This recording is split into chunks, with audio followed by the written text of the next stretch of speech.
You were not supposed to find this today, and yet here you are. Not by coincidence, not by accident, not because an algorithm randomly placed this in front of your eyes at a random moment in a random day. If the ancient laws you are about to encounter are true, and across 5,000 years of recorded spiritual wisdom they have proven themselves to be, then the fact that you are listening right now is itself evidence of everything this audiobook is about to reveal. Something in you has been stirring.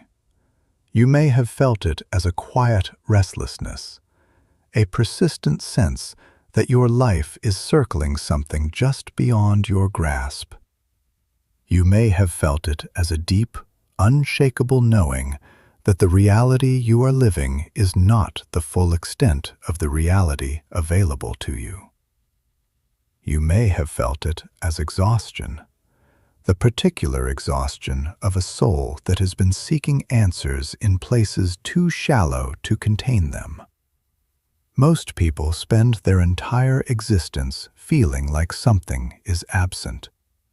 They pursue achievement, healing, and meaning only to find themselves returning again and again to the same wounds, the same walls, the same quiet ache that whispers, "There has to be more than this." They try therapy, religion, self-improvement, meditation. And while these offer fragments of the picture, something always remains just beyond their reach. A deeper explanation, a more ancient truth, a framework vast enough to hold the full weight of what they have experienced and what they sense is possible. That framework exists. It has existed for longer than any living civilization can remember, and you are about to encounter it. The Vedic tradition called it Akasha, the Sanskrit word for ether, the fifth and most elemental of all elements, the invisible substance that underlies every particle of existence.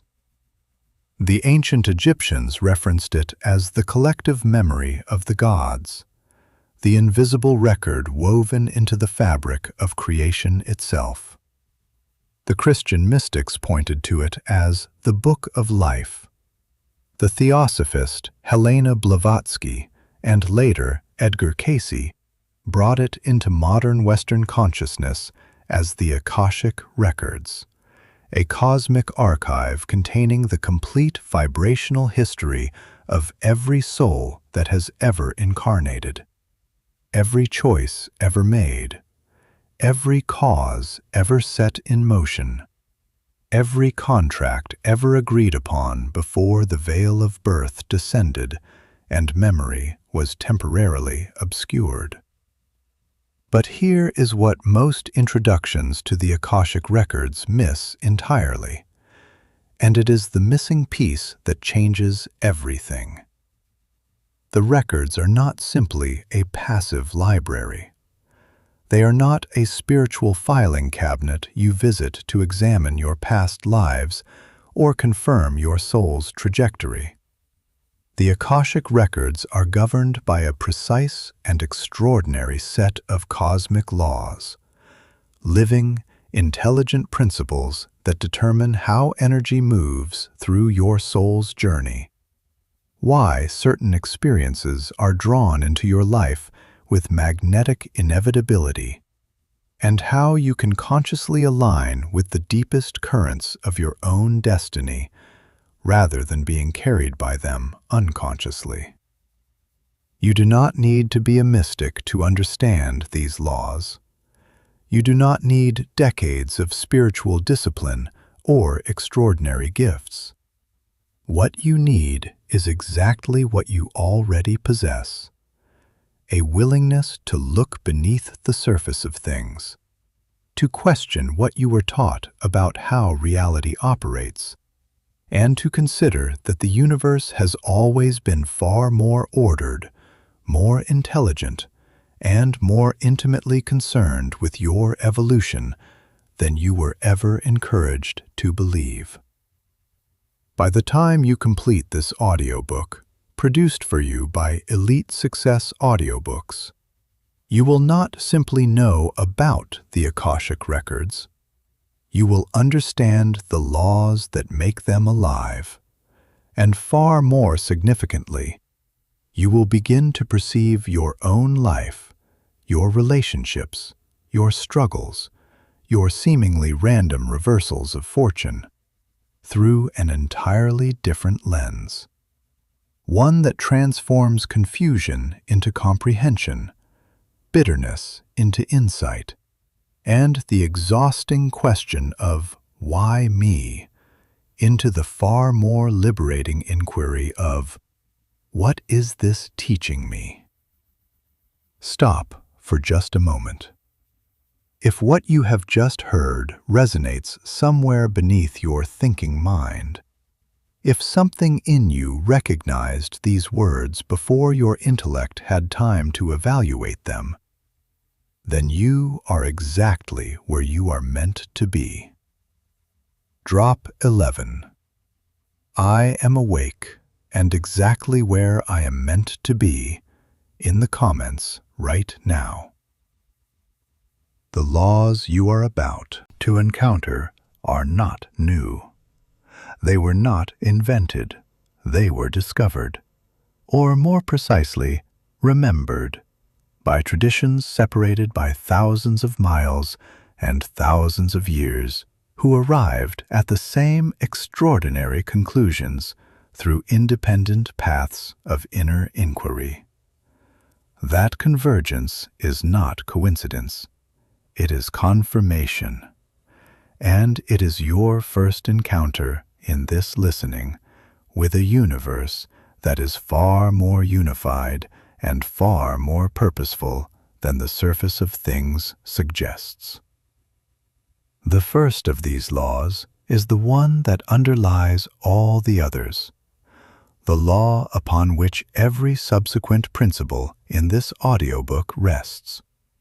It is the law that the ancient sages placed at the foundation of their entire understanding of existence, that modern quantum physics has arrived at from the opposite direction of empirical investigation, and that your own experience, examined carefully, will confirm with a clarity that no amount of skepticism can ultimately dissolve. Everything vibrates. This is not a spiritual position. It is not a metaphor or a poetic description of something that cannot otherwise be articulated. At the subatomic level, at the level where matter dissolves into energy and energy dissolves into something the instruments of physics can detect but not fully explain, every particle in the known universe is in a state of perpetual movement, oscillating, pulsing, trembling with energy that never, under any circumstances, comes to rest. Your physical body vibrates. Your thoughts vibrate. Your emotions vibrate. The chair beneath you vibrates. The air surrounding you vibrates. The words you speak into the atmosphere of your relationships vibrate. Every single element of your experience is energy moving at specific frequencies in constant dynamic interaction with the frequencies of everything else in existence. The Vedic tradition, one of the most ancient and most comprehensive spiritual and philosophical systems in human history, identified Akasha as the primordial element from which all other elements were born. Earth, water, fire, air, all of these, the Vedic sages taught, emerged from Akasha as vibration condensed into progressively denser expressions of the one underlying field. Akasha was not simply empty space. It was understood as the living, intelligent medium through which all vibration travels, the cosmic ocean in which every frequency, every thought, every soul leaves its permanent inscription. Consider the image of a stone dropped into still water. The stone creates ripples that radiate outward in every direction from the point of impact. Those ripples do not simply vanish. They travel until they encounter a shoreline, another ripple, or an obstacle that transforms them into a fresh configuration of energy. The Akashic field operates on precisely this principle, but on an infinite, multi-dimensional scale that encompasses not just physical space, but time, consciousness, and dimensions of reality that have no equivalent in the three-dimensional world the human senses are designed to perceive.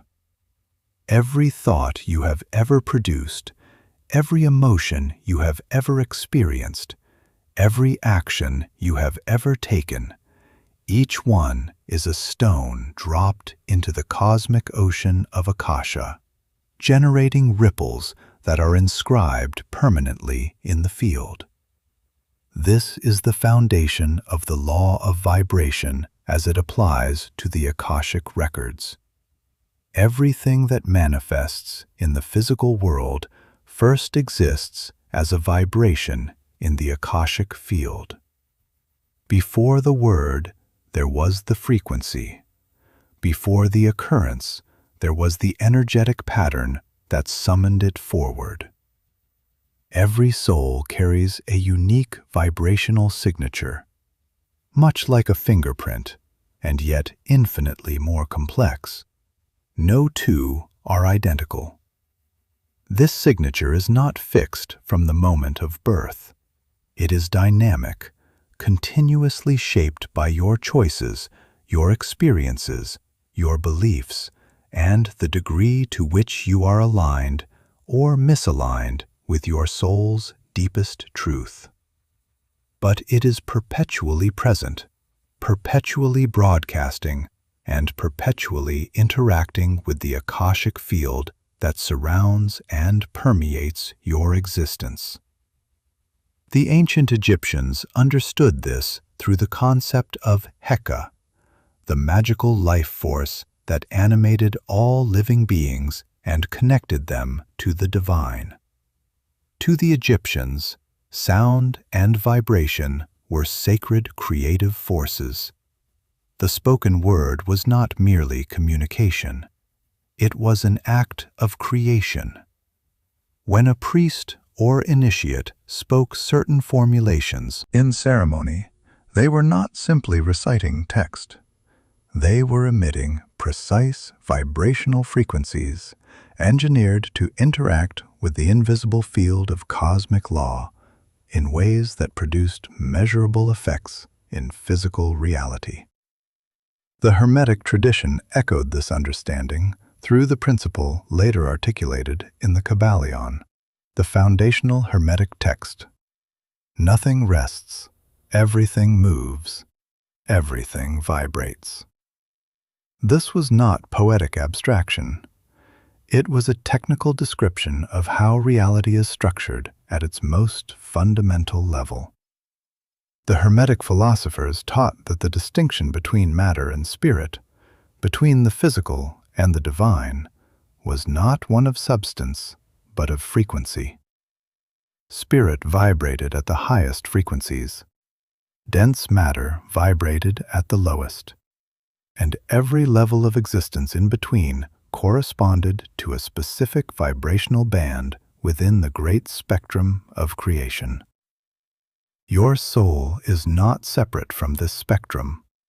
It is a living point within it, always in motion, always resonating, always in intimate dialogue with the field. Here is where the law of vibration becomes particularly profound in its relationship to the Akashic records. Vibration never truly disappears. It transforms. It diminishes in intensity. It shifts in form. But it leaves a permanent impression in the medium through which it traveled. This is the scientific basis for what the mystics have always understood intuitively. Nothing is ever truly erased in the universe. Every experience, every choice, every moment of love or grief or courage or betrayal, all of it leaves a vibrational imprint in the Akashic field. This is why the records are described not as a book or a library in the literal sense, but as a living field of energy, responsive, dynamic, and deeply personal. When trained Akashic readers speak of accessing the records, what they are describing is the act of tuning their own vibrational frequency to match a specific layer of the Akashic field. Much like adjusting a radio to receive a particular signal that was always transmitting, whether or not anyone was listening. Edgar Cayce, perhaps the most thoroughly documented Akashic reader of the modern period, described the records as an impression made upon the skein of time and space, a vibrational memory woven into the very fabric of the universe. During his thousands of documented readings, Cayce consistently accessed information about individuals' past lives, health conditions, and soul patterns with a precision that confounded medical professionals and researchers throughout his lifetime. His explanation was always the same. He was simply reading what was already inscribed in the field. Understanding the law of vibration is not merely an intellectual exercise. It is the foundation of conscious manifestation, and the precise reason why manifestation so frequently fails when it is approached as a purely mental activity. Many modern teachings on the law of attraction concentrate almost entirely on thought, on visualizing what you desire, affirming what you want, thinking positively, and expecting results. And while thought is indeed a form of vibration, it is only one layer of a far more complex energetic reality. The Akashic tradition teaches that manifestation occurs at the level of soul vibration, not merely mental vibration. This means that what you consistently encounter in your life is not simply a reflection of what you consciously think. It is a reflection of what you are vibrating at the deepest layers of your being. Layers that include your unresolved emotional wounds, your unconscious beliefs, and the soul contracts you agreed to before this lifetime. All of these frequencies are broadcasting simultaneously into the Akashic field, drawing toward you the experiences, people, and circumstances that resonate at matching frequencies. This is not a system of judgment. It is a system of absolute precision. The ancient law does not evaluate your vibration as good or bad.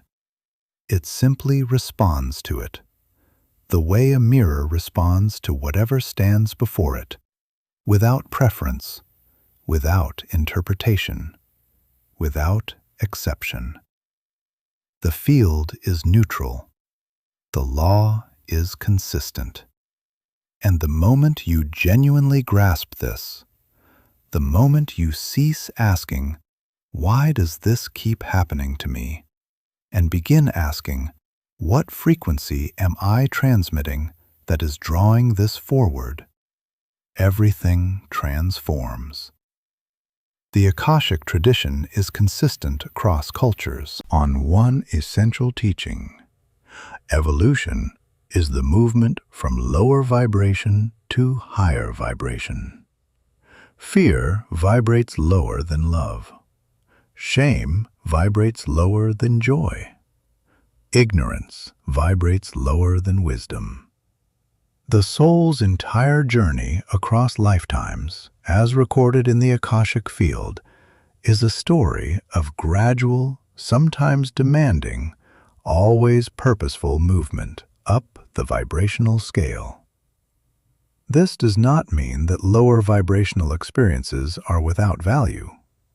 On the contrary, the ancient laws teach that dense, challenging experiences are frequently the most powerful catalysts for vibrational growth. The soul does not evolve in comfort alone. It evolves through contrast, through challenge, through the friction that compels it to choose again and again whether to contract in fear or expand in awareness. Every time you choose awareness over reaction, truth over comfort, love over resentment, you are not simply making a more enlightened decision. You are rewriting your vibrational signature in the Akashic field. You are changing the frequency of your broadcast and therefore transforming what the universe mirrors back to you. Perhaps the most humbling and empowering truth embedded in the law of vibration is this: the Akashic field is not a distant, passive archive that you must undertake a spiritual journey to reach. It is the very medium in which you exist right now. You are not outside of it, looking in. You are inside of it, always, in every moment, broadcasting, recording, and being responded to with absolute consistency. Every word you speak carries a frequency. Every conviction you hold carries a frequency. Every emotion you allow to move through you, and every emotion you suppress and carry forward, carries a frequency. The field registers all of it. The law responds to all of it. You have always been in dialogue with the universe. The only question is whether that dialogue has been conscious or unconscious, deliberate or accidental. The Akashic Laws exist to make it conscious, and that dialogue, the one between your soul and the infinite intelligence of the field, began long before this lifetime and will continue long after it. Understanding the law of vibration is how you begin to speak that language with intention and with power. Drop 777. I am broadcasting love, abundance, and divine frequency in the comments right now. We turn now to the law that most people believe they understand, and almost no one truly does. A word that has been reduced in modern culture to a hashtag, a bumper sticker, a satisfying whisper of cosmic revenge. A principle so misrepresented that its genuine, liberating, transformational truth has been almost entirely obscured beneath centuries of distortion. We turn now to the law of cause and effect, karma as it was always meant to be understood. No word in the spiritual vocabulary has been more widely invoked and more profoundly misunderstood than karma. In contemporary popular culture, karma has been diminished to a kind of celestial scoreboard, a punishment mechanism where those who act wrongly eventually face consequences and those who act rightly are rewarded. It has become a word of quiet satisfaction, spoken when someone who caused harm finally encounters difficulty. Karma will get them.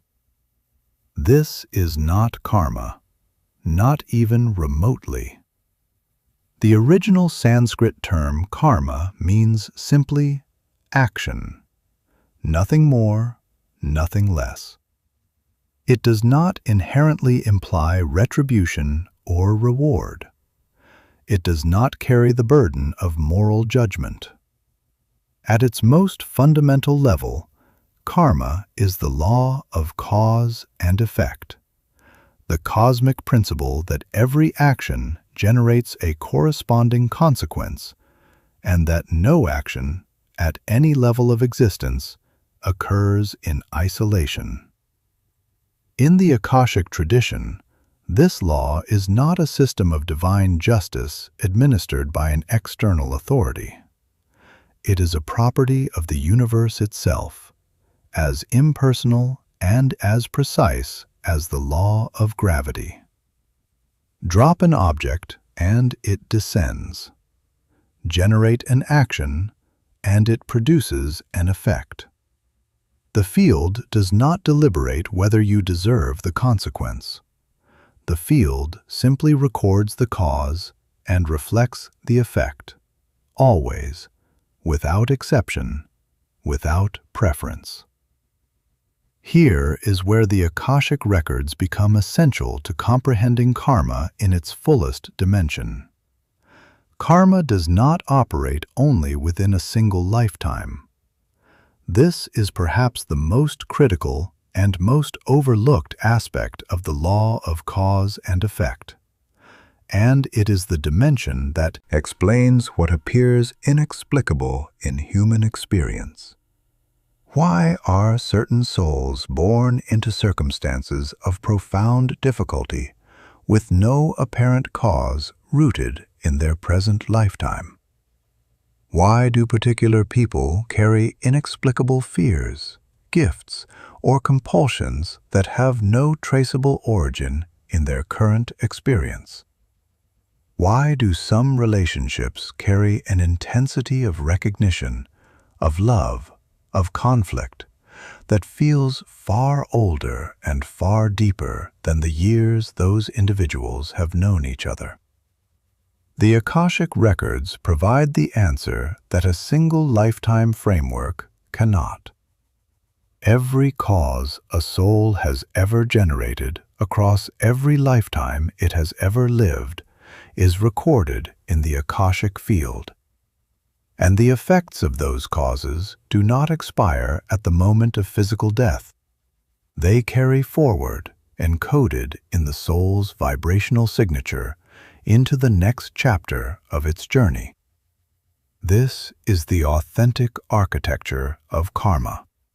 Not a punishment system, not a reward mechanism, but a living record of energetic consequences that the soul carries across the full arc of its evolution, working through, resolving, and ultimately transcending each cause it has set in motion until the vibrational account, as the ancient traditions described it, is brought back into equilibrium. The Akashic tradition identifies karma operating across three distinct layers. The first is sanchita karma, the accumulated karma of all previous lifetimes, the complete record stored in the Akashic field of every cause your soul has generated across its entire history of incarnations. The second is prarabdha karma, the portion of accumulated karma activated for resolution in your current lifetime, the specific chapter your soul selected to work through in this particular incarnation. The third is agami karma, the fresh karma being generated by the choices you are making in this present lifetime, the layer over which you have the most immediate conscious influence. Understanding these three layers transforms the entire experience of difficulty. The persistent pattern that has followed you through multiple relationships is not a character deficiency. The inexplicable fear that has no origin in your childhood is not irrational. The strange sense of unfinished business you carry in certain domains of your life is not your imagination. These are the fingerprints of prarabdha karma, the specific causes your soul arrived here to meet, transform, and move beyond. Karma is not punishment, it is curriculum. This distinction is not merely semantic, it is transformational. When karma is understood as punishment, the natural human response is shame, resentment, and resignation. If your suffering is the universe penalizing you for something you did, perhaps in a past life you cannot even access consciously, then you are a victim of a system you cannot influence, being held accountable for actions you have no memory of. This interpretation is not only psychologically devastating, it is cosmologically inaccurate. The Akashic tradition is unanimous. The soul does not incarnate to be penalized. It incarnates to learn, to develop, and to evolve. The law of cause and effect is not the universe's instrument of retribution. It is the universe's instrument of education. Consider how mastery is developed in any domain of human capability. A musician does not become a master by being punished for striking a wrong note. They become a master by striking the wrong note, registering the dissonance, understanding what produced it, and adjusting. The consequence of the wrong note is not a penalty. It is information, precise, immediate, honest feedback from the instrument itself, responding to exactly what was given to it. The Akashic field operates identically. Every karmic consequence is information. It is the universe communicating to the soul in the language of experience. This is what that frequency generates. This is what that choice produces. This is the effect of that cause. Not to condemn the soul, but to educate it, to give it the lived, embodied understanding required to make a different choice, generate a different cause, and advance in its evolution. The Akashic records do not hold your karma against you. They hold it for you, preserving the complete record of every cause and every effect until the soul is prepared to meet it consciously, comprehend it fully, and release it completely. You are not here to pay a debt. You are here to gain wisdom. And wisdom, the ancient laws teach, is the only currency that genuinely liberates a soul. Drop 444. I release all karmic loops, and I trust the universe to guide me home. In the comments right now. Beneath the precise architecture of karmic law, the ancient teachings identify something that can only be described as cosmic compassion, an intelligence within the field itself that understands the full context of every soul's journey, that knows the weight of what each incarnation carries, and that calibrates the unfolding of karmic consequences with a wisdom and a patience extending far beyond what any single human lifetime can perceive. The universe, the Akashic tradition teaches, is not attempting to break you. It is attempting to evolve you. Every difficulty encoded in your karmic record is a precisely designed invitation to become more than you currently are. Every consequence is a teacher wearing the appearance of an obstacle.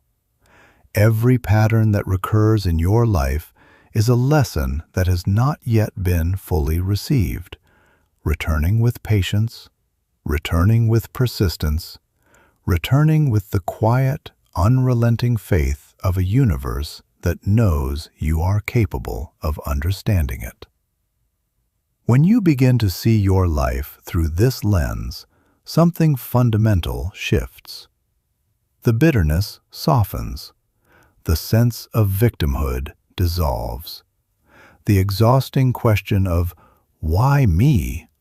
gives way to a far more powerful and far more liberating inquiry. What is this teaching me? What cause did I generate that this effect is responding to? And what new cause am I willing to set in motion from this moment forward? Those questions, asked with sincerity and answered with honesty, are the beginning of karma's resolution. Of all the cosmic laws recorded in the Akashic field, none generates more frustration, more doubt, and more quiet heartbreak in the human experience than the law of divine timing. Because we inhabit a world that has declared open warfare on waiting, in an era of instant access, same-hour delivery, and information available at the velocity of a thought, the human nervous system has been quietly rewired to experience delay as failure, to interpret silence as rejection, to read the absence of immediate results as evidence that something has gone fundamentally wrong. With the plan, with the effort, or worse, with the person doing the wanting. We have constructed a civilization of people who are deeply, chronically uncomfortable with the simple reality of not yet. And yet the Akashic tradition, speaking across thousands of years and dozens of cultures with one unbroken, consistent voice, teaches something that moves directly against this modern conditioning. There is a timing to all things, and that timing is not arbitrary. To understand the law of divine timing, it is first necessary to understand how the ancient traditions conceived of time itself, because their understanding was radically different from the linear, mechanical clock time that regulates modern life. In the Vedic tradition, time was not a straight line progressing from past to future. It was understood as cyclical, layered, and alive, operating simultaneously across multiple scales, from the vast cosmic cycles of yugas spanning hundreds of thousands of years, down to the precise timing of individual souls moving through their karmic curriculum. Time, in this framework, was not a neutral container in which events occurred. It was an active force, intelligent, purposeful, and intimately connected to the unfolding of each soul's Akashic blueprint. The ancient Greeks made a distinction that the English language, to its considerable impoverishment, collapses into a single word. They distinguished between chronos, sequential, quantitative clock time, the kind measured in seconds and years, and kairos, qualitative, sacred time, the moment of perfect ripeness, the appointed hour when conditions converge for something to be born that could not have been born a moment earlier or a moment later. The law of divine timing operates entirely in the domain of kairos. It is not concerned with how long you have been waiting by the measure of chronos. It is concerned with whether the precise convergence of conditions, internal, external, karmic, and cosmic, required for a particular outcome to manifest, has been reached. And that convergence, the Akashic tradition teaches, is coordinated within the field with a complexity and a precision that far exceeds what the human mind, operating from within time, can fully perceive. Every soul, before incarnating, establishes an Akashic blueprint, a vibrational template of the key experiences, relationships, and evolutionary milestones intended for that lifetime. Within that blueprint, timing is not incidental. It is structural. Certain experiences are woven into the soul's journey with what the ancient traditions describe as divine appointments, moments that the Akashic field has been building toward, layer by layer, through the accumulation of karmic preparation, vibrational readiness, and the convergence of other souls whose own blueprints intersect with yours at precisely that juncture. Think of it as an extraordinarily intricate symphony being composed and conducted across multiple lifetimes simultaneously. Each instrument, each soul, has its own part to play. But the beauty of the symphony depends not only on each player knowing their notes, but on every player arriving at their note at the exact right moment in relation to all the others. A note played too early is dissonance. A note played too late is absence. Only the note delivered at the precise appointed moment produces the harmony the composition was designed to create. This is why forcing outcomes, one of the most widespread and most costly spiritual errors, so frequently produces results that ultimately disappoint. When a soul attempts to override divine timing through sheer force of will, through manipulation, through the anxious grasping that fear generates, it may succeed in producing a surface-level approximation of what it sought. But because the deeper conditions encoded in the Akashic blueprint were not yet fulfilled, the result carries none of the resonance, none of the depth, and none of the lasting fulfillment that the genuinely divinely timed version would have delivered. You can force a door open before its appointed time, but what you discover behind it will rarely be what you were hoping for. Here is perhaps the most practically significant truth the law of divine timing contains, and the one most invisible to us while we are living inside the waiting. The delay is almost never about the destination. It is almost always about the preparation of the one journeying toward it. The Akashic records reveal consistently that the periods human beings experience as frustrating plateaus, as inexplicable stagnation, as the maddening silence between asking and receiving, are rarely empty. They are, in the vast majority of instances, periods of profound, invisible preparation. The field is not withholding. It is building. It is arranging. It is clearing the karmic and vibrational ground so that when the appointed moment arrives, the soul is genuinely capable of receiving, sustaining, and honoring what it has called forward. Consider the ancient image of the seed beneath the soil. From above the ground, nothing appears to be occurring. The earth looks unchanged. Days pass, then weeks, and the surface remains bare. To an impatient observer, the seed appears to have failed. But beneath the surface, in the darkness and the silence, the most critical work of the entire growing process is taking place. Root systems are being established.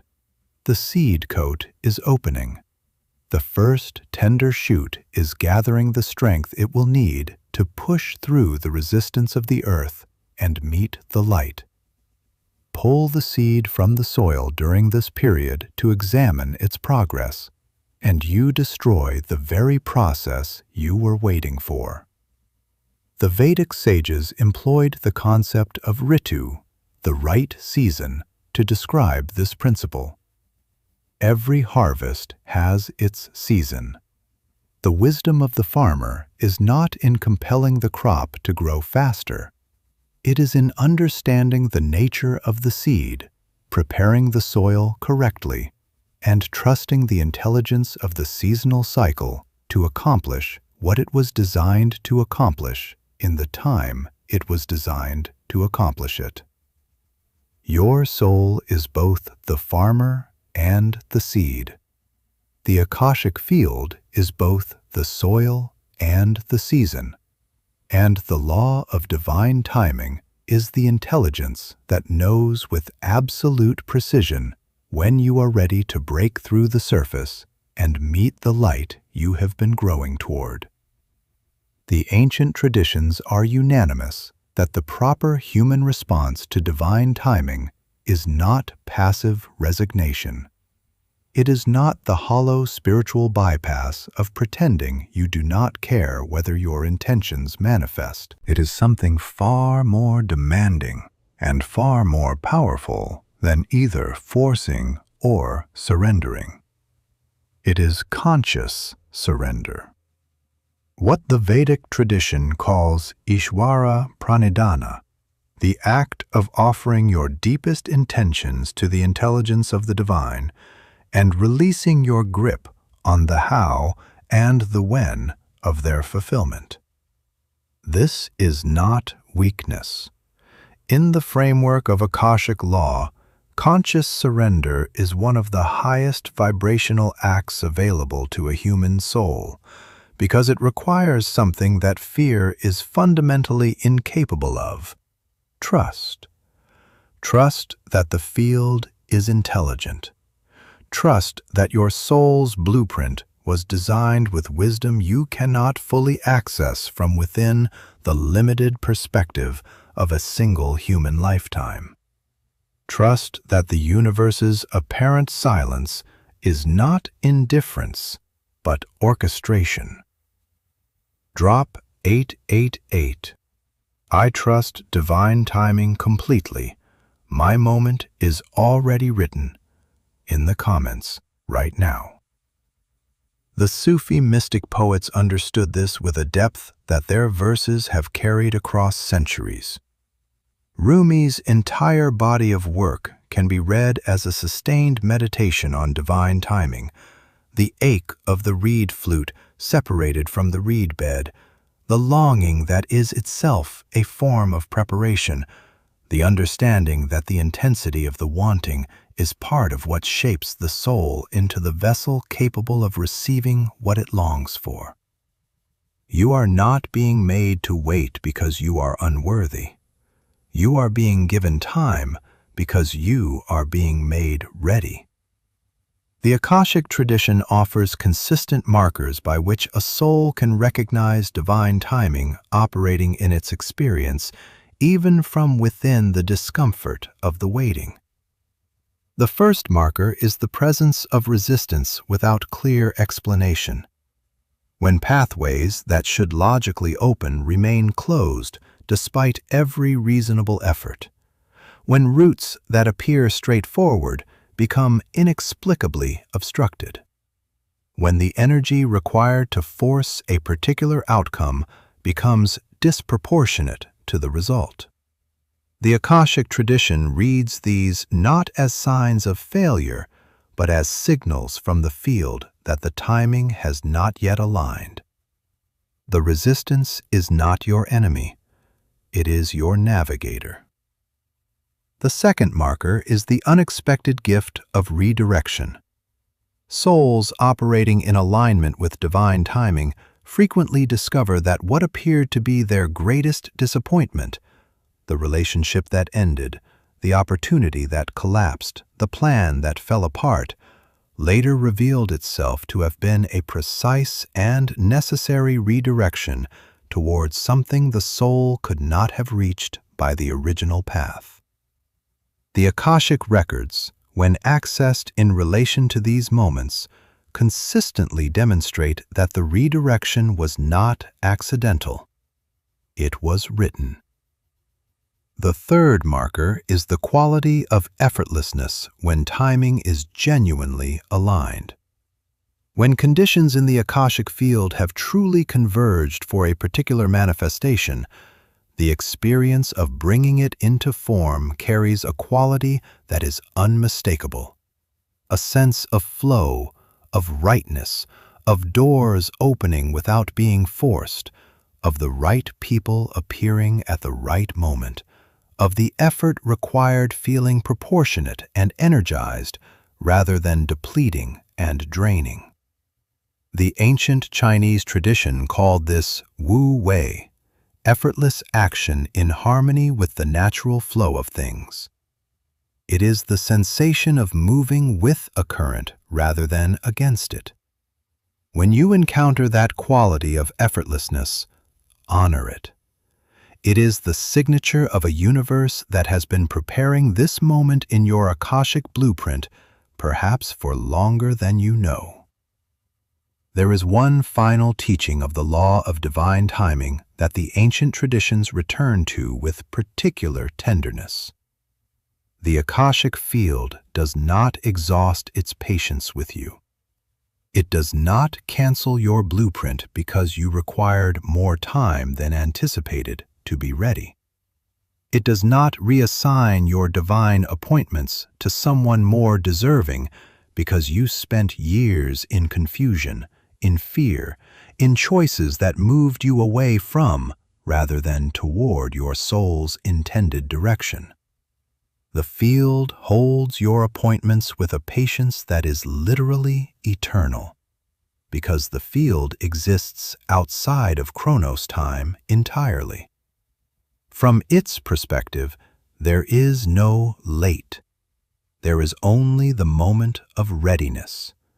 And the moment of readiness arrives for every soul without exception, without judgment, and without the loss of a single thing that was genuinely intended for you. What is yours in the Akashic blueprint cannot be taken. It can only be delayed by unreadiness. And readiness, the ancient laws teach, is always ultimately within your power to cultivate. The universe is not withholding your harvest. It is waiting for you to finish developing the roots that will allow you to sustain it. And it will wait with perfect and infinite patience for as long as that requires. We turn now to one of the most extraordinary revelations preserved in the Akashic records, the understanding that the most significant relationships of your life and many of the most challenging experiences you have ever moved through were not random at all. They were agreed upon before you were born. We turn now to the law of soul contracts. Of all the revelations preserved in the Akashic records, none is more disorienting to the modern mind, and none is ultimately more liberating than the existence of soul contracts, because it requires us to entertain something that cuts against every instinct of the wounded human heart, that our pain was not random, that our losses were not accidents, that the people who shaped us most profoundly, for better and for devastatingly worse, may have been playing roles they agreed to play in service of a soul agreement older than this lifetime, inscribed in the Akashic blueprint before a single moment of this incarnation unfolded. This is not a comfortable teaching. It was never intended to be. But it is, across every tradition that has accessed the Akashic records with depth and integrity, one of the most consistently confirmed realities of the soul's journey.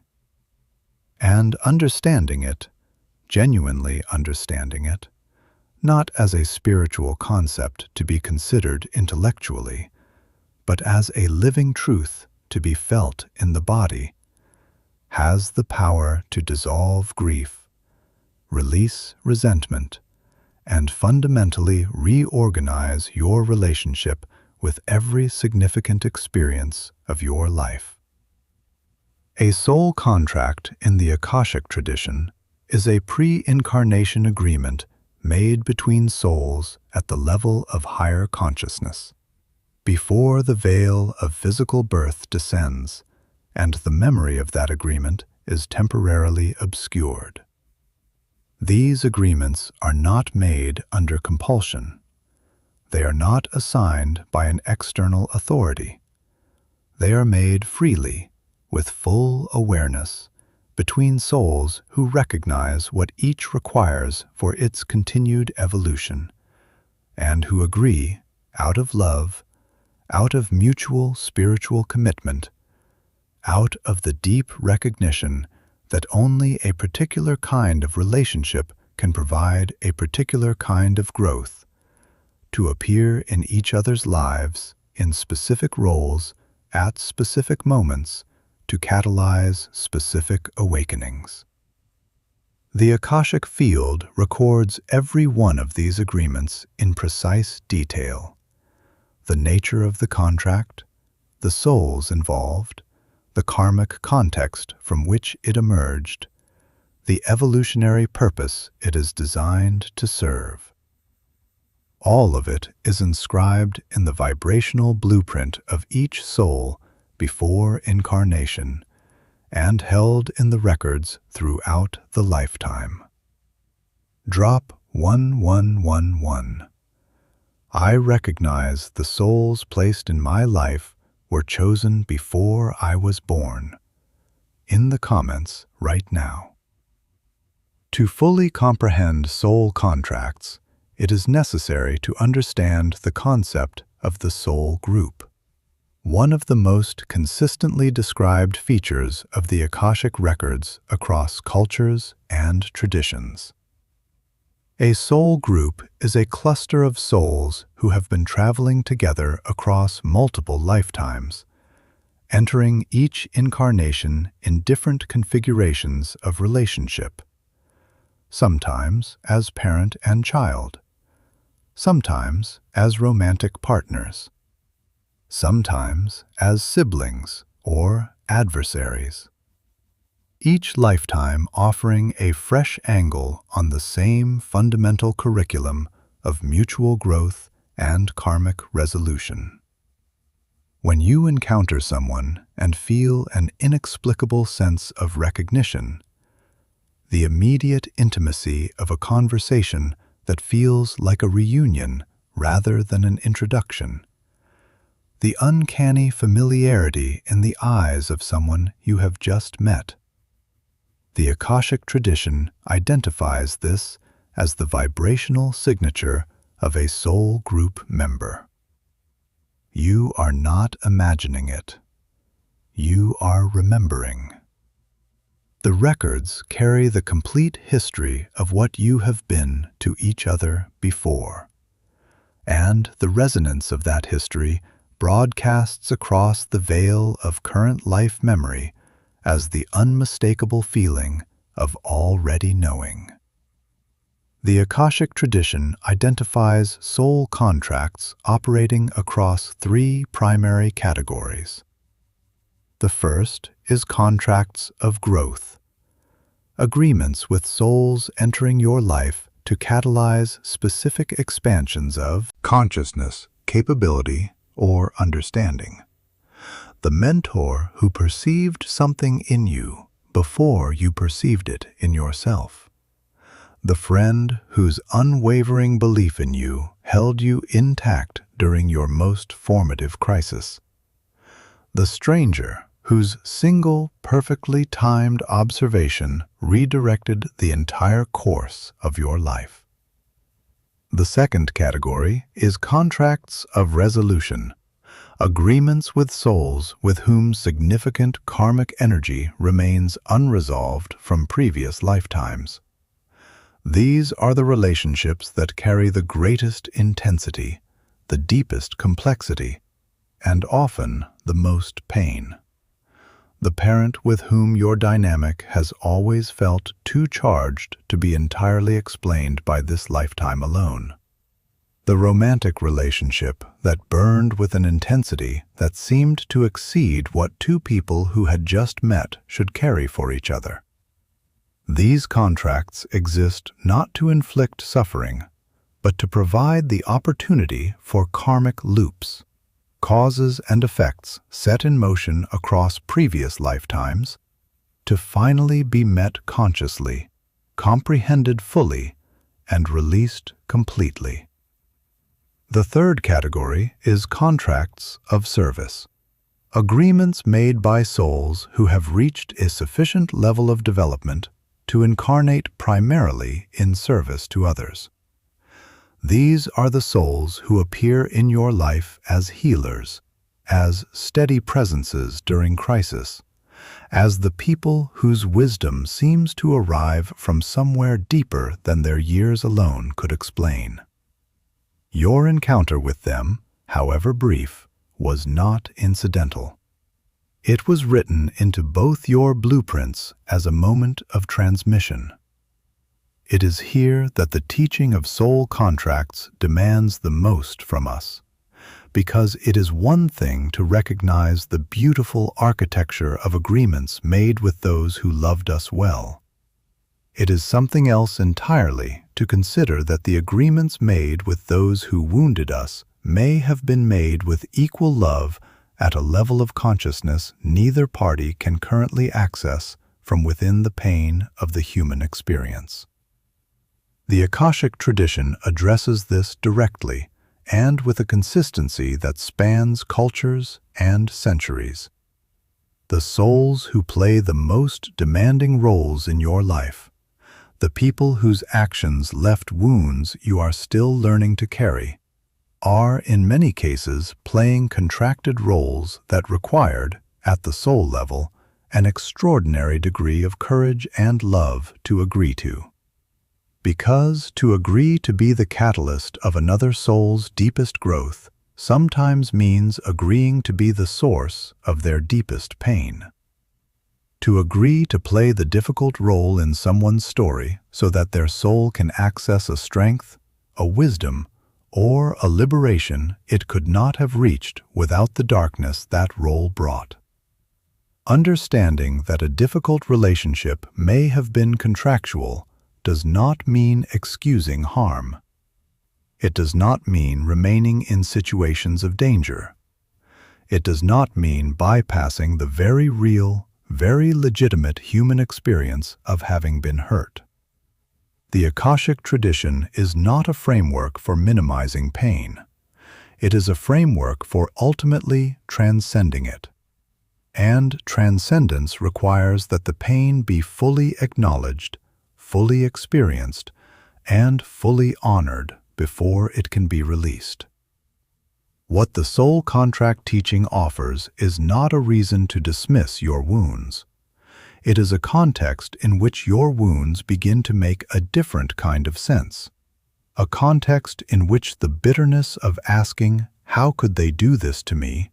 gradually gives way to the deeper, more liberating inquiry. What did my soul need from this experience? What did it unlock in me that nothing gentler could have accessed? One of the most practically significant teachings within the law of soul contracts is the understanding that contracts have completion points, moments encoded in the Akashic blueprint when the evolutionary purpose of a particular relationship has been fulfilled, and the energy of that contract is ready to be released. The feeling that accompanies a contract's completion is recognizable, even when it is painful. It carries a quality of finality that is different from ordinary conflict or temporary distance. A sense beneath the grief of ending that something has genuinely been completed rather than simply interrupted.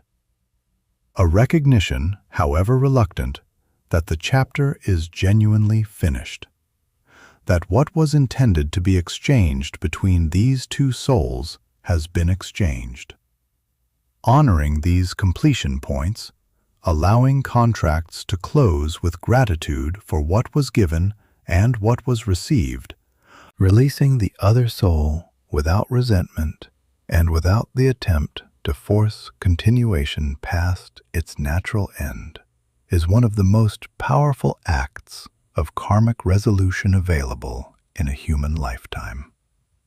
It closes the loop in the Akashic records. It releases both souls from the energetic tether of unfinished business. And it liberates the vibrational field of both parties to draw in the next layer of contractual agreements their evolution is now prepared for. Beneath every soul contract, even the most painful, even the most bewildering, the Akashic tradition identifies a single consistent foundation: love.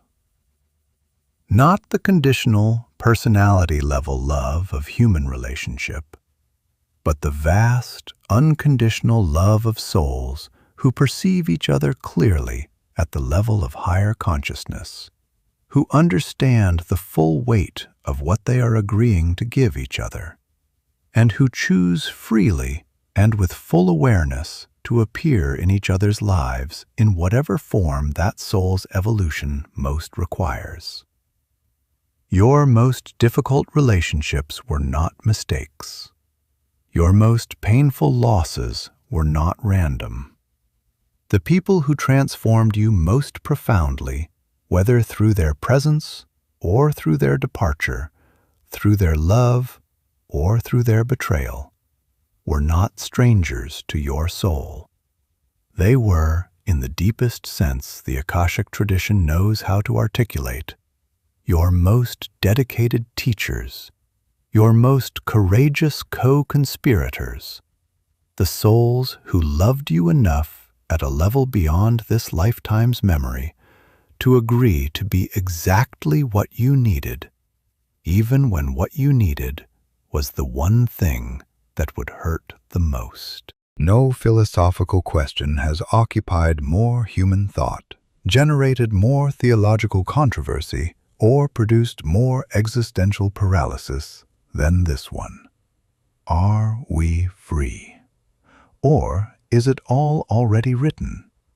Do our choices genuinely matter, or are we simply performers, delivering lines in a script we did not author, moving through scenes that were arranged before we arrived? If the Akashic records contain the complete blueprint of our soul's journey, if soul contracts were established before birth, if karmic patterns were set in motion across lifetimes, if divine timing is already encoded in the field, then what precisely remains within our power to determine? It is a question that has divided philosophers into irreconcilable positions, fractured religious traditions down the center, and left countless sincere spiritual seekers in a paralysis of confusion. Because both sides of the inquiry seem, from within their own logic, entirely correct. The evidence for determinism, for the existence of forces, patterns, and blueprints that shape human experience in ways that exceed individual choice, is real and compelling. And the evidence for free will, the undeniable felt reality of choosing, the moral weight of accountability, the plain observable fact that different decisions produce genuinely different outcomes, is equally real and equally compelling. The ancient Akashic tradition does not select a side. It dissolves the premise entirely. And in doing so, it offers something neither pure determinism nor pure free will philosophy can independently provide. A framework sophisticated enough to hold both truths simultaneously, without contradiction, without compromise, and without the intellectual dishonesty of pretending one cancels the other. To understand what the Akashic tradition means by destiny, it is necessary to be precise about what exactly is encoded in the soul's blueprint before incarnation, and what is not. What is written, the records consistently reveal, are the coordinates, not the route.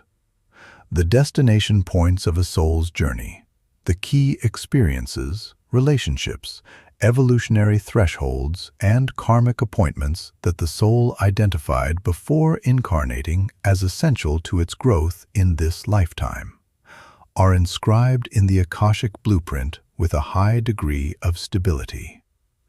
These are the fixed stars of the soul's navigational map, the moments that in retrospect carry the unmistakable signature of inevitability, the encounters that feel, even as they unfold, like something other than accident. The Vedic tradition describes these fixed points through the concept of niyati, the portion of a soul's experience determined by the force of accumulated karma and pre-incarnation intention, which will manifest in some recognizable form regardless of the specific choices made along the way. The soul contracted to encounter a particular form of loss, a particular quality of love, a particular variety of awakening. And that contracted experience will find its pathway into the lifetime through whatever configuration of circumstances the soul's choices have generated. But, and this is the pivot point on which the entire teaching turns, what is not written is how the soul will meet those coordinates, what quality of consciousness it will bring to the inevitable encounter, whether it will meet its contracted experiences with awareness or with unconsciousness, with expansion or with contraction, with the willingness to receive the full evolutionary gift from the experience, or with the resistance that causes the lesson to repeat. And this, precisely this, is where free will enters with its full and sovereign power. The Akashic tradition is unambiguous. Free will is not an illusion. It is not a reassuring fiction constructed to make determinism more bearable. It is a fundamental cosmic law, as real, as consistent, and as precisely governed as any other principle in the Akashic field. What free will governs, however, is not the landscape of your soul's journey. It governs how you travel through it. Consider the image of a river. The river has a source, and it has a destination, both determined by the geography of the land through which it flows. A river born in a particular mountain range will, by the nature of that terrain, flow toward a particular sea. That destination is, in a meaningful sense, fixed. The river does not select its source or its ocean. But river is not therefore passive. It is not therefore without agency within the fixed parameters of its geography. The river is in constant, dynamic, creative negotiation with every stone, every bend, every shift in the gradient of the land. It carves new channels. It deepens in some places and spreads wide in others. It discovers the path of least resistance with an intelligence that is entirely its own. And the specific, particular river that arrives at the sea is a unique and unrepeatable creation, shaped not only by the fixed geography of its course, but by every choice, every movement, every moment of creative negotiation the water made along the way. Your soul is the river. The Akashic blueprint is the geography. And free will is the living, dynamic, moment-to-moment intelligence with which you navigate the terrain of your destiny.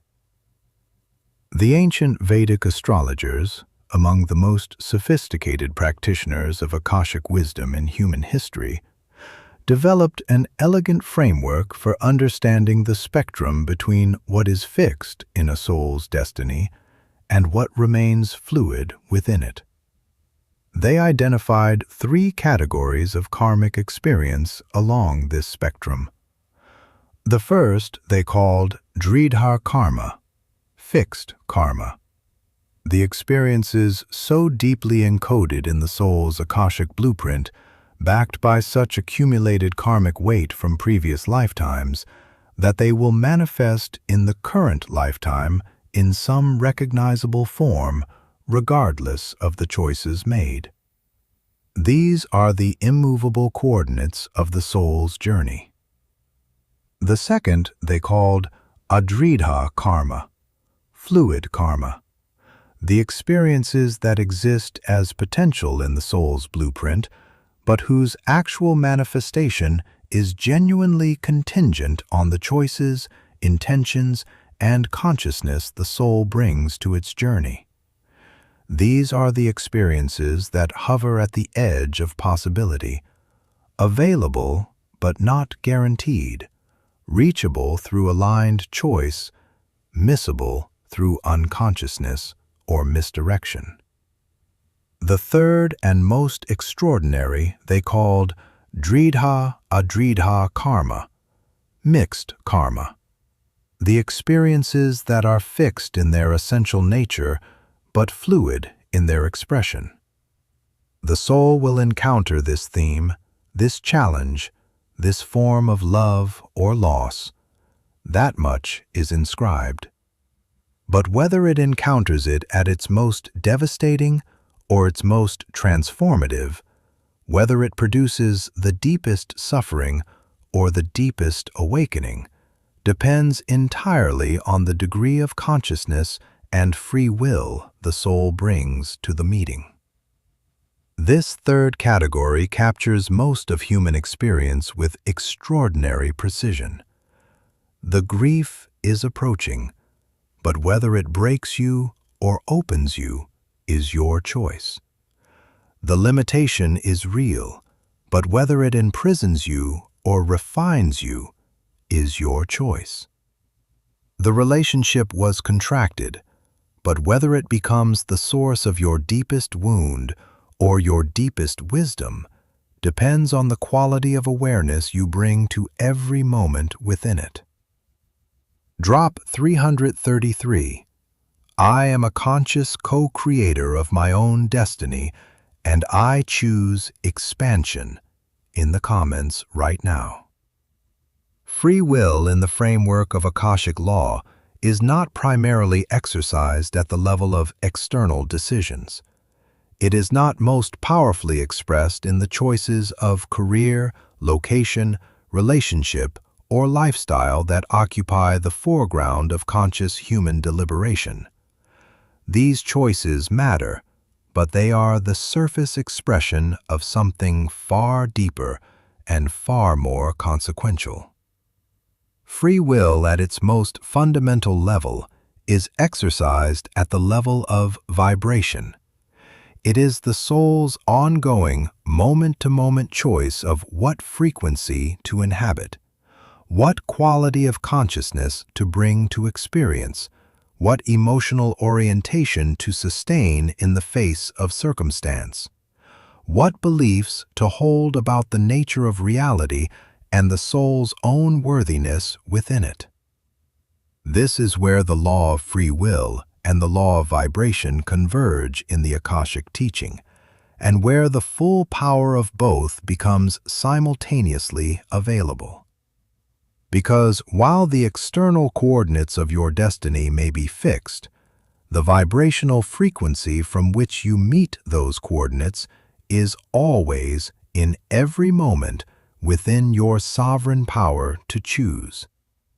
And that vibrational choice, the decision to meet difficulty with contraction or expansion, to interpret challenge as punishment or as curriculum, to respond to loss with bitterness or with the hard-won openness of a soul that has chosen to remain teachable, determines not only the quality of your inner experience, but the entire trajectory of what the Akashic field reflects back to you. Choose fear as your dominant vibration, and the field perfectly, impersonally, consistently reflects fear's frequency back in the form of experiences that confirm and amplify it. Choose trust, even in the face of circumstances that seem to justify fear, and the field begins to reflect the frequency of trust, drawing toward you the people, the opportunities, and the synchronicities that resonate at that higher bandwidth. This is not wishful thinking. It is Akashic Law, and it is operating in your life right now, with or without your awareness of it. There is a concept that appears across multiple ancient wisdom traditions, in Vedic philosophy as Purushartha, in Christian mysticism as the interplay of grace and free will, in Hermetic teaching as the equilibrium between initiative and surrender, that the Akashic tradition identifies as the highest expression of the relationship between free will and destiny. It is the understanding that the soul's greatest power is not exercised in resistance to its destiny, nor in passive submission to it, but in the conscious, willing alignment with it. When a soul understands its Akashic blueprint, not necessarily in precise detail, but in the deeper sense of having developed clarity about its essential nature, its core lessons, its genuine gifts, and the direction in which its evolution is calling it, and then directs its free will in conscious service of that understanding, something remarkable occurs. The friction between choice and fate dissolves. The exhausting experience of struggling against the current of your own soul's direction gives way to the experience the ancient Chinese called Wu Wei, effortless action in harmony with the natural movement of things.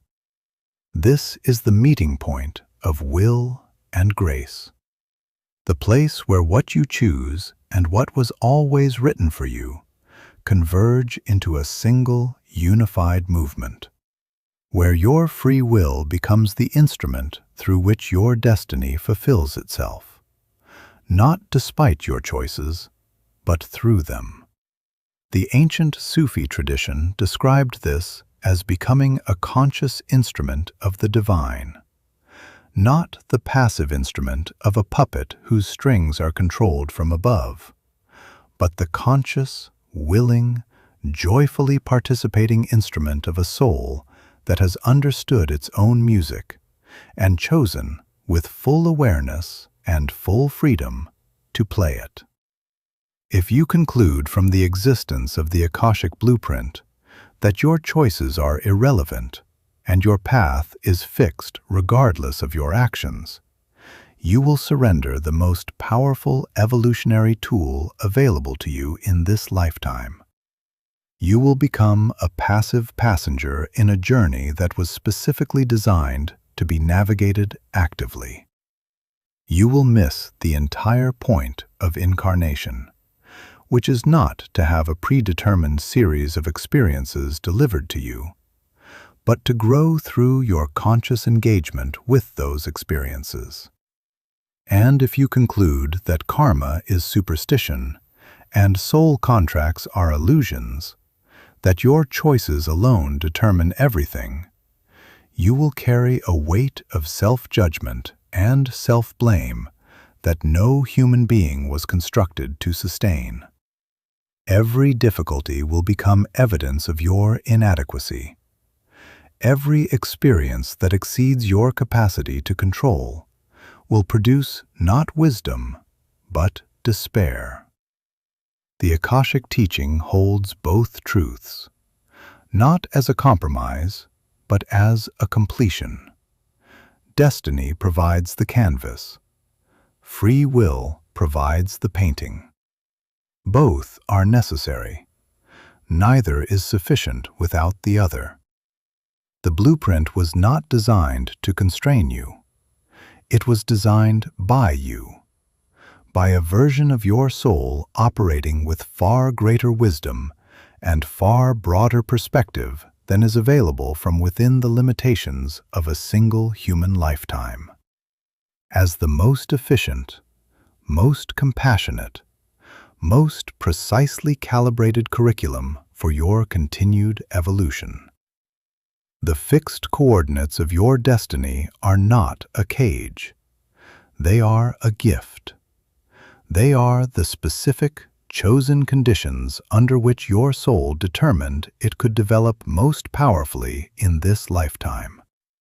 And every moment of free will you exercise within those conditions, every choice to meet your contracted experiences with consciousness rather than reactivity, with expansion rather than contraction, with the sovereign dignity of a soul that understands its own journey, is a moment of genuine, powerful, irreducible, creative participation in the unfolding of your own cosmic story.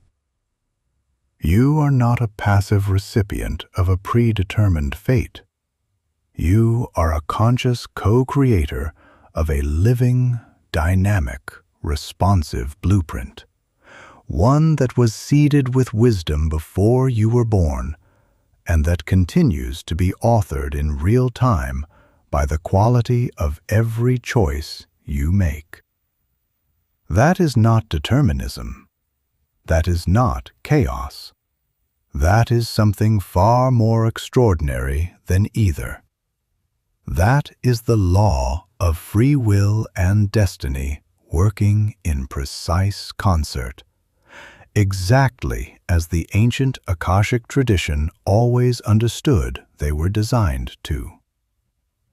We turn now to the law that provides ultimate context to everything we have explored.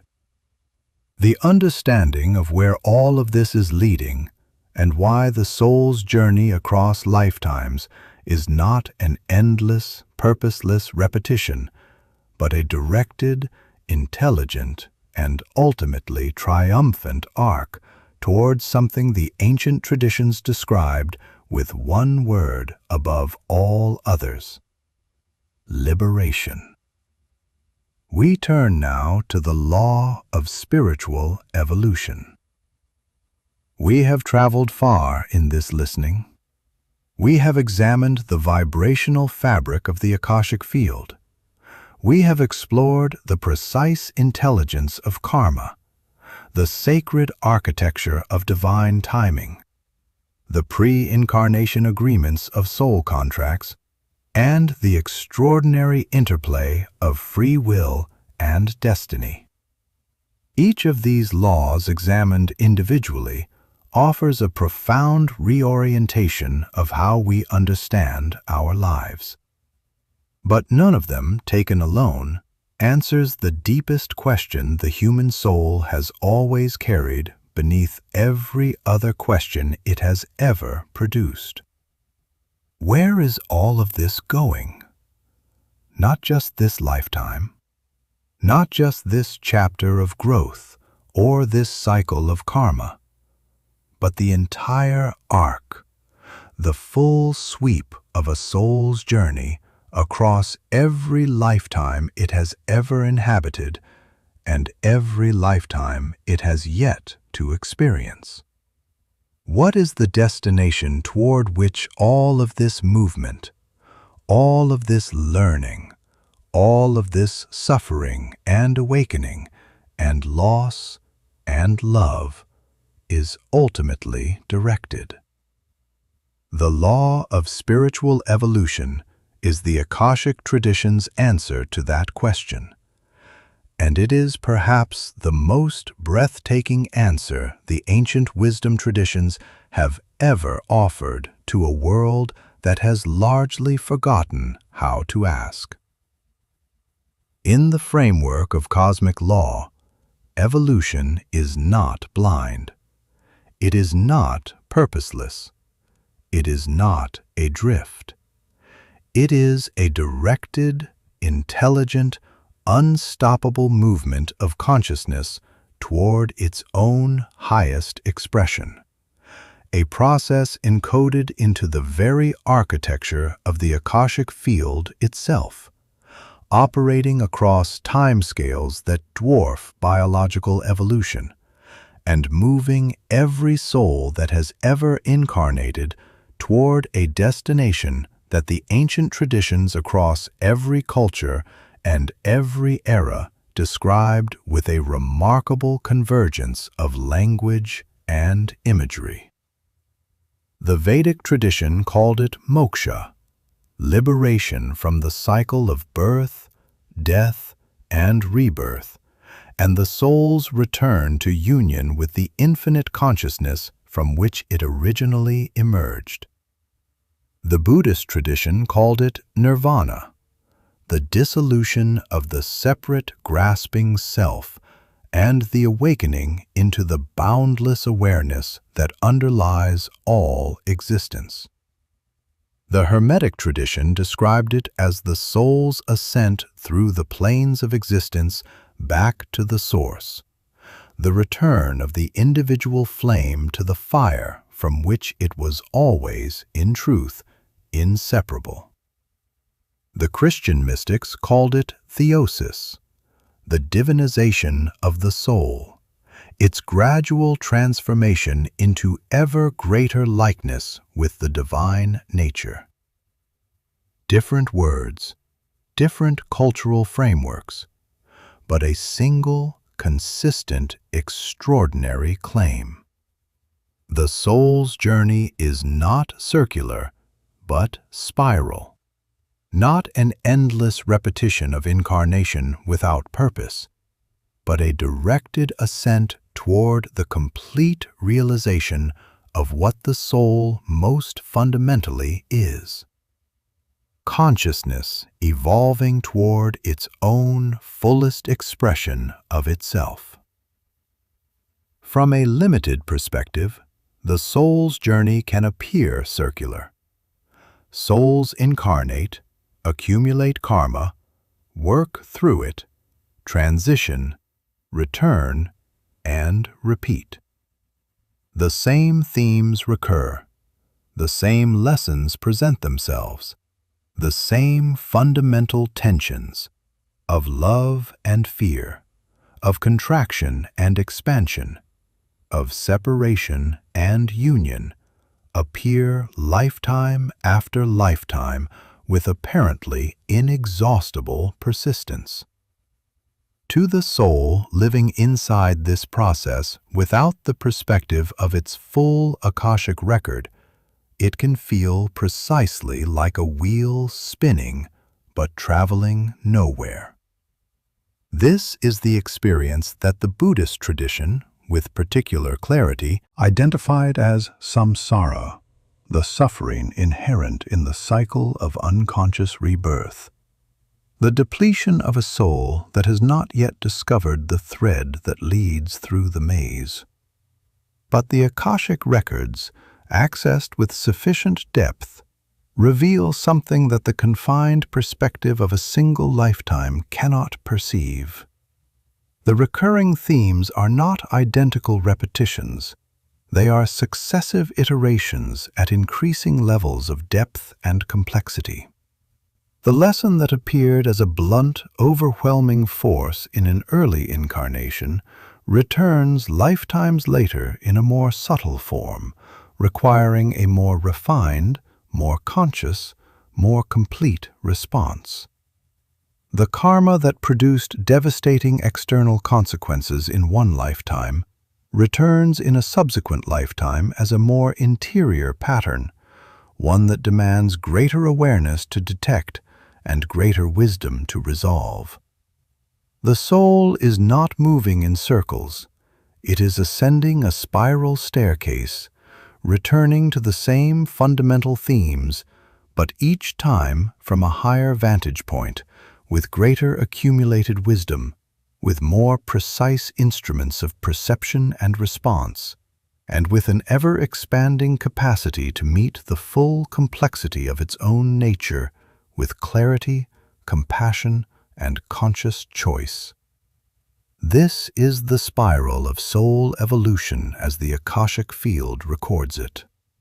And it is, when perceived in its complete scope, one of the most beautiful and most hope-filled architectures in all of cosmic law. The ancient traditions that engaged most deeply with the Akashic records developed detailed maps of the soul's evolutionary curriculum, the specific phases, lessons, and thresholds through which a soul advances across the full arc of its development, from its earliest, most dense incarnations to its most luminous expressions. The soul initiates its incarnational journey in states of consciousness characterized by density, by identification with the physical, by the dominance of instinct and survival impulse over awareness and deliberate choice. Over the course of many lifetimes, the traditions differ on precise numbers but consistently describe the full arc as spanning hundreds of incarnations. The soul gradually refines its vibrational frequency. It moves through lifetimes dominated by the development of physical mastery, through lifetimes concentrated on emotional intelligence and relational capacity, through lifetimes dedicated to the cultivation of mental clarity and moral discernment, and eventually into incarnations at the frontier of spiritual realization, where the soul begins to consciously recognize its own divine nature and to live with increasing consistency from that recognition. Each stage of this curriculum is recorded in the Akashic field in complete detail. Every soul carries within its records the full history of its evolutionary journey, the lifetimes of density and challenge, the breakthrough incarnations where significant karmic weight was resolved, the pivotal moments of expansion where the soul's vibrational frequency made a quantum advance upward, and the current position on the spiral that this present lifetime represents. One of the most significant teachings within the law of spiritual evolution is the understanding that the pace of a soul's progress is not predetermined. It is not a slow, mechanically fixed crawl through an obligatory number of incarnations before liberation becomes accessible. Consciousness accelerates evolution. A soul that incarnates without awareness of its own nature and its own journey, moving through lifetimes driven by unconscious karma, reactive patterns, and the unexamined conditioning of each successive culture, will evolve, but gradually. Each lesson will need to present itself many times, in many forms, at increasing intensity, before the soul's resistance is sufficiently worn down for genuine understanding to break through. A soul that cultivates genuine awareness of its own evolutionary journey, that begins to comprehend the laws governing its experience, that develops the capacity for honest self-examination, that chooses, even incrementally, to meet its contracted lessons with consciousness rather than reactivity, accelerates through the curriculum with a velocity that the ancient traditions describe in almost electric terms. This is why the mystery schools of every ancient civilization existed. The Egyptian temples, the Greek philosophical academies, the Vedic gurukulas, the Sufi orders, the Hermetic brotherhoods. They were not social organizations or intellectual discussion groups. They were, at their most essential level, accelerated evolution programs, structured environments designed to compress into a single lifetime the spiritual development that might otherwise require many, giving initiates access to the cosmic laws, the Akashic wisdom, and the contemplative technologies needed to navigate their evolutionary curriculum with maximum awareness and minimum unnecessary suffering. You are, by virtue of the fact that you have pursued this teaching, already engaged in a form of this acceleration. The desire to understand the laws that govern your soul's journey, the willingness to look beneath the surface of your experience for the deeper intelligence operating within it. This is itself a marker of a soul that has reached a stage of development where conscious engagement with its own evolution has become not just possible, but imperative. The law of spiritual evolution requires us to address with honesty and with care the question that every sincere spiritual seeker eventually arrives at. If evolution is the soul's natural direction, if the Akashic field is a system of perfect intelligence moving every soul toward its highest expression, then why is there so much suffering? Why does the curriculum include so much pain? Why does a compassionate universe allow its souls to move through experiences of loss, trauma, and grief that can feel from within them like anything but an educational system? The ancient traditions do not offer a simple answer to this question. They offer a complex one, and complexity here is the only honest response. The first layer of the answer is the one already encountered through the law of cause and effect. Much of the suffering encoded in a soul's journey is the echo of causes set in motion at earlier stages of its evolution, when the soul was operating with less awareness and less capacity to foresee the consequences of its actions. The suffering is not punishment. It is the precise, impersonal feedback of a universe that records every cause and reflects every effect, providing the lived, embodied experience necessary for genuine wisdom to develop. The second layer is more demanding. Some suffering, the deepest, the most transformative, the most apparently inexplicable, exists not as the echo of past causes, but as the chosen curriculum of a soul that, at the level of its highest wisdom, understood that only a particular quality of experience could produce a particular quality of growth. That only the specific gravity of a specific loss could develop the specific quality of compassion the soul needed. That only the particular friction of a particular limitation could refine the particular strength the soul arrived here to forge. The diamond is formed under pressure. The blade is tempered in fire.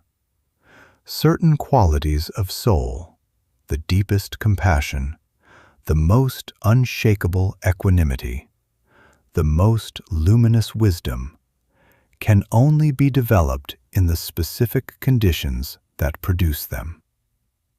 The Akashic tradition does not celebrate suffering for its own sake. It recognizes with clear-eyed honesty that the soul's evolutionary curriculum is not designed for comfort. It is designed for growth. And growth at the level of the soul requires exactly the conditions that the soul's specific evolutionary stage requires. No more and no less. Every tradition that has engaged deeply with the Akashic records and the law of spiritual evolution points ultimately toward the same horizon, the point at which the soul's evolutionary journey through incarnation reaches its fulfillment. This is the threshold described as moksha, nirvana, enlightenment, union, the state in which the soul has resolved its accumulated karma completely, has mastered the lessons of its incarnational curriculum fully, and has cultivated the consciousness necessary to recognize, with unwavering clarity and without the distortion of fear or illusion, its own true nature. At this threshold, the Akashic tradition teaches, the soul no longer requires the classroom of physical incarnation. It has received the full evolutionary gift from the experience of embodied existence. It has honored every soul contract, closed every karmic loop, and cultivated every quality of consciousness that the incarnational journey was designed to develop. And in this fulfillment, it is liberated, not into nothingness, not into the erasure of individual identity, but into a mode of existence so expansive, so luminous, and so beyond the conceptual reach of the incarnating mind, that the ancient traditions consistently acknowledged the inadequacy of language to describe it, and offered instead the single encompassing word that points toward freedom. Not the freedom of escape, the freedom of completion. Drop 999. I am completing my karmic cycle and ascending into my highest self in the comments right now. You did not arrive at this teaching by chance. In a universe governed by the laws you have just explored, there are no accidents. There is only timing, and yours, for this particular encounter with this particular wisdom, was always exactly right. There is a teaching that appears in various forms across virtually every tradition that has engaged with the Akashic Law of spiritual evolution, and it is the one on which this audiobook must ultimately come to rest. The soul that is drawn to understand the cosmic laws governing its journey, that feels the pull toward the deeper intelligence operating beneath the surface of its experience, that carries the persistent, aching sense that there is more to this existence than the surface narrative of birth, struggle, achievement, loss, and ending. That soul is not at the beginning of its evolutionary journey. It is approaching one of its most significant thresholds. The very questions you carry about your purpose, your patterns, your pain, your sense of something larger at work in your life, these are not signs of spiritual confusion. They are signs of spiritual readiness. They are the questions of a soul that has developed, across the full arc of its Akashic history, precisely the level of awareness needed to begin engaging consciously with the laws that have always governed its journey. You have always been evolving. You have always been moving, however painfully, however gradually, along the spiral staircase of your own soul's ascent. Every lifetime you have inhabited, every lesson you have struggled through, every karma you have generated and worked to resolve, every contracted relationship you have shown up for, all of it has been contributing to the accumulated wisdom that this present incarnation is now equipped to work with. The law of spiritual evolution does not ask you to arrive somewhere you have not yet been. It asks you to recognize, with the clarity that conscious awareness makes possible, where you already are, and to choose, from this moment forward, to travel the remainder of your journey with your eyes fully open. Listen to what is happening inside you right now. Not the surface-level commentary of the thinking mind, but the deeper response, the one occurring beneath thought, in the place where the soul registers what is true before the intellect has time to analyze it. Something in you already knew these laws before you heard them articulated. Something in you has been living in relationship with them for longer than this lifetime's memory extends. That knowing is not coincidence. It is recognition. It is your soul, at this precise and divinely timed moment, beginning to consciously remember what it has always known at its deepest level of being. You are not lost. You never were. You are a soul in the precise stage of its evolution that this lifetime was designed to navigate. You are exactly where your Akashic blueprint placed you. And you are, in the deepest and most ancient sense of the word, already on your way home. The ancient keepers of Akashic wisdom, the Vedic sages, the Egyptian initiates, the Hermetic philosophers, the Sufi mystics, the theosophical pioneers, did not preserve these teachings across millennia because they were intriguing ideas. They preserved them because they were true, because they worked, because generation after generation of sincere seekers who applied these laws to their actual lives found that the quality of their experience was transformed, that suffering became more intelligible, that relationships became more profound, that the recurring patterns of a lifetime began to yield their hidden wisdom, that the persistent ache of purposelessness gave way, gradually but unmistakably, to the deep, unshakable sense of a soul that finally understands, at least in part, why it is here. That understanding is now yours, not as a finished destination, as a beginning.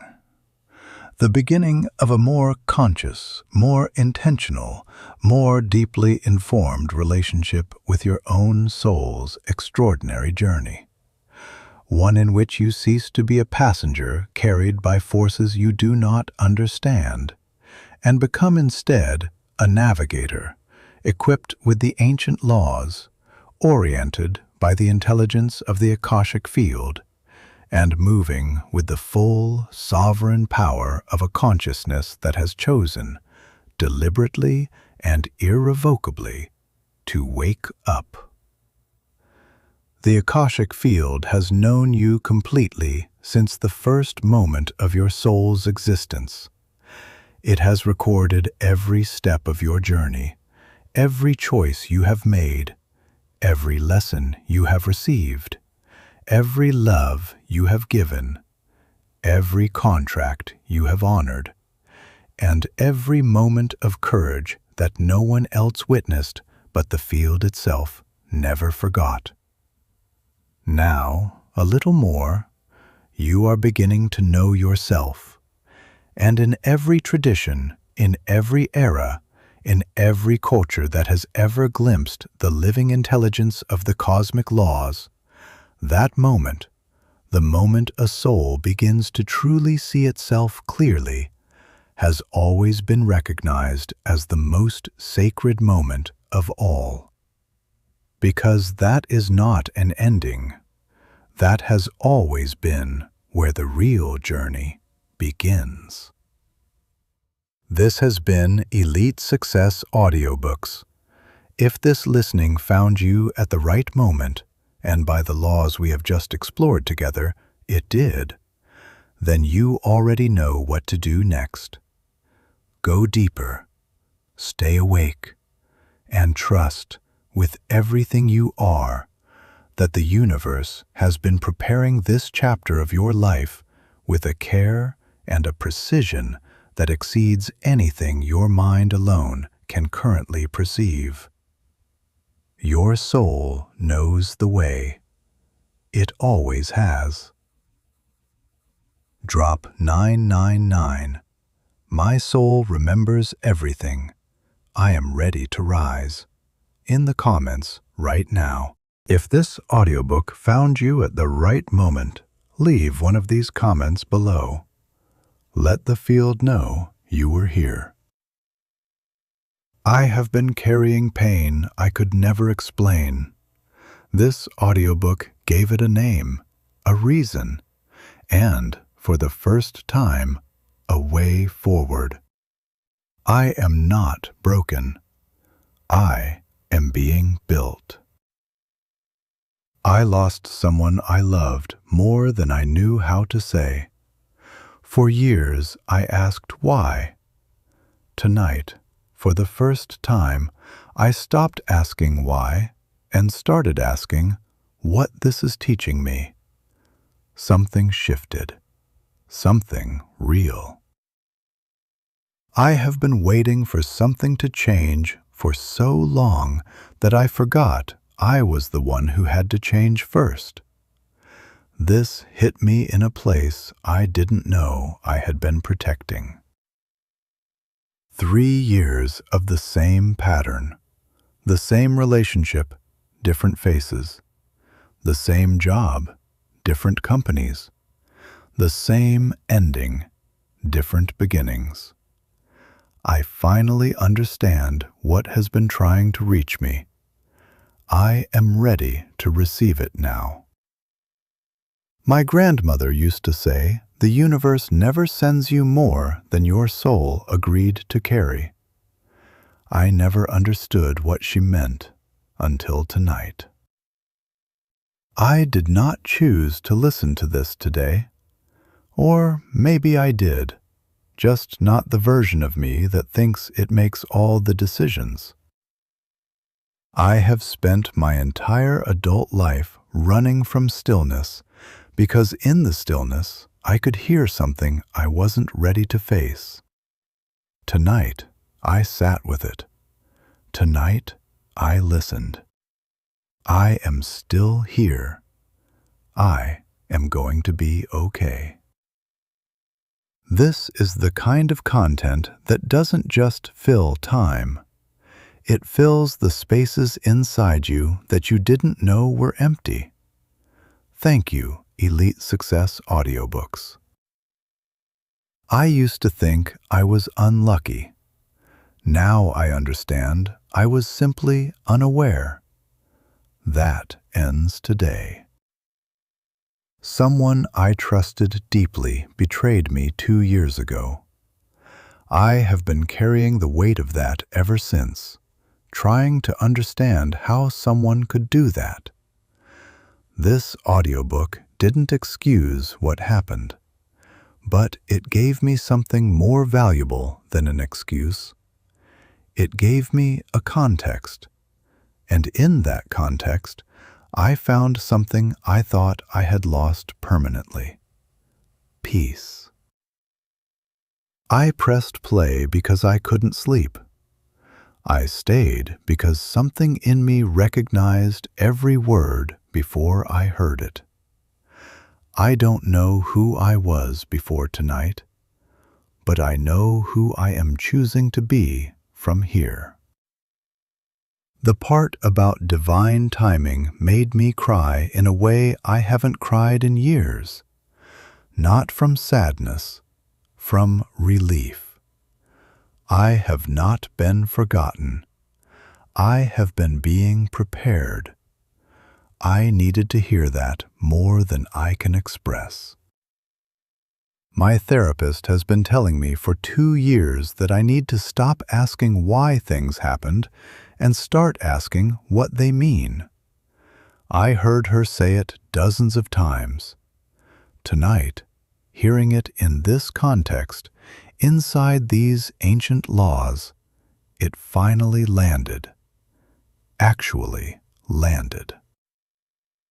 I am 54 years old. I have lived what most people would call a full life. Children, career, loss, love, rebuilding. And I can tell you that this audiobook explained more about the actual structure of my experience than anything else I have ever encountered. I wish I had found this 30 years ago, but I understand now why I found it today. Something about the soul contracts section broke something open in me. The relationship I could never let go of. The person I could never stop loving, even when every part of my rational mind told me to.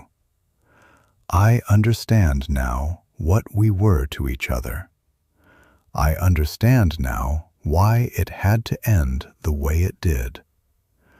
I am going to be okay. We both are. I came to this video looking for answers. I found something better. The right questions. The ones I have been too afraid to ask myself. Every time life knocked me down, I told myself I was strong enough to get back up. But I was getting back up without understanding why I kept falling. This audiobook is the understanding I was missing. I am not just getting back up this time. I am getting up differently. The line that stopped me completely. You are not being made to wait because you are unworthy. You are being given time because you are being made ready. I have needed someone to say that to me for 3 years. I didn't know how badly until I heard it. I shared this with my sister, who has been going through the hardest year of her life. She called me an hour after I sent it, crying. Not from sadness, from recognition. That's what this does. It makes you feel recognized by something larger than yourself. To whoever is reading this comment at 2 a.m., unable to sleep, wondering if things will ever make sense, they will. Keep listening. Keep going. You found this for a reason. If any of these words are yours, if you felt them before you read them, leave your own comment below. The field is listening, and so are we. Elite Success Audiobooks.